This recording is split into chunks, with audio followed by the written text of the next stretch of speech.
ప్రముఖ సంగీత దర్శకుడు సాలూరి రాజేశ్వరరావు జయంతి వేడుక తెనాలిలో ఘనంగా జరిగింది. ఆయన స్వరపరిచిన సినీ గీతాలతో సంగీత విభావరిని నిర్వహించారు. వర్ధమాన సినీ గాయడి సాహితీ చాగంటికి రాజేశ్వరరావు స్మారక అవార్డును ప్రదానం చేసి సత్కరించారు. తెలుగు సినిమా పాటను తన స్వర రచనతో అజరామం చేసిన సాలూరి రాజేశ్వరరావు తెలుగు సినిమా పాట ఉన్నంతకాలం చిరస్మరణీయంగా ఉంటారని ఆయన కుమారుడు ప్రముఖ సంగీత దర్శకుడు సాలూరి వాసురావు అన్నారు. ప్రముఖ సంగీత దర్శకుడు సాలూరి రాజేశ్వరరావు జయంతి మహోత్సవాన్ని బుధవారం రాత్రి తెనాలి రామకృష్ణ కవి కళాక్షేత్రంలో నిర్వహించారు. తెనాలి కల్చరల్ ఫిలిం సొసైటీ ఆధ్వర్యంలో ఏర్పాటైన సభకు సొసైటీ అధ్యక్షుడు రావిపాటి వీరనారాయణరావు అధ్యక్షత వహించారు. ముఖ్య అతిథి వాసురావు మాట్లాడారు. పాటకు స్వర అందించడంలో రాజేశ్వరరావు తనకు తానే సాటిగా తెలిపారు. పల్లవిని ఒక రాగంలో అల్లితే మొదటి చరణం మరొకటి, రెండో చరణం ఇంకో రాగంలో రాగమాలికగా పాటను స్వరపరచడంలో అత్యంత ప్రతిభాశాలిగా ఉదాహరణంగా తెలిపారు. ఈ వేడుకలో సాలూరి రాజేశ్వరరావు స్వరపరిచిన మధుర గీతాలతో వర్ధమాన్ సినీ గాయడి సాహితీ చాగంటి శ్రీ సౌమ్యచే సినీ సంగీత విభావరిని నిర్వహించారు. అనంతరం సాహితీ చాగంటికి సాలూరి రాజేశ్వరరావు స్మారక అవార్డును ప్రదానం చేశారు. గానకోకిల బిరుదును ప్రదానం చేసి సత్కరించారు. తొలుత డాక్టర్ కె రామరాజు స్వాగతం పలికారు. శరణాగతి గోష్ఠి ట్రస్ట్ వ్యవస్థాపకుడు శ్రీ నరేంద్ర రామానుజదాస స్వామి జ్యోతి ప్రజ్వలన చేశారు. సొసైటీ కార్యదర్శి బొల్లిముంత కృష్ణ, గుత్తా వెంకటరత్నం, ఓతుకోలు మార్కండేయులు, బెల్లంకొండ వెంకట్, గాయని గాయకులు వెంపటి సత్యనారాయణ, కత్తి సౌజన్య, నీలాంబరం, వెంకటేశ్వరరావు తదితరులు పాల్గొన్నారు.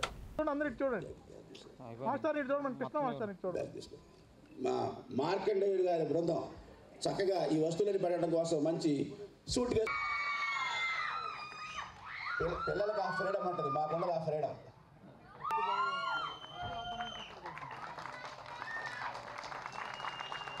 కృష్ణమాష్ గారు తీసుకోండి.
మనకు తెలియదు కదండి, అప్పుడే రికార్డింగ్ చేయబడ్డారండి 7 సంవత్సరాల వయసులోనే.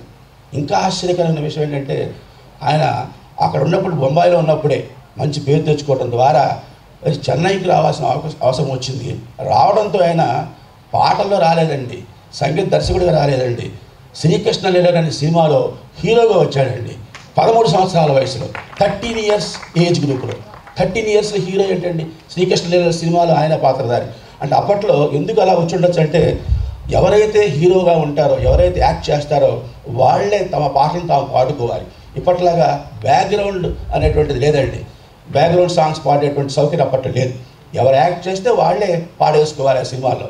ఆయన తన సినిమాలో తానే పాటలు పాడుకుంటూ శ్రీకృష్ణ లీలలో మొట్టమొదటిసారిగా 13 ఇయర్స్ ఏజ్లో యాక్ట్ చేశారు.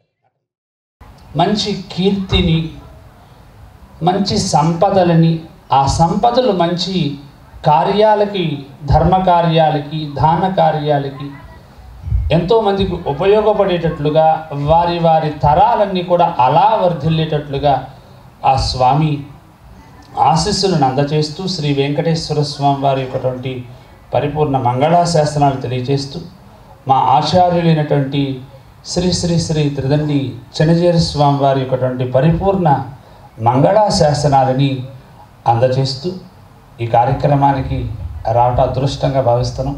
మా వల్ల కొంత సమయం లేట్ అయింది. కొంచెం ఈరోజు కార్తీక పూర్ణిమ సందర్భంగా దాన్ని అందరూ కూడా పెద్ద మనసులో క్షమిస్తారని భావిస్తూ ఈ కార్యక్రమాన్ని చక్కగా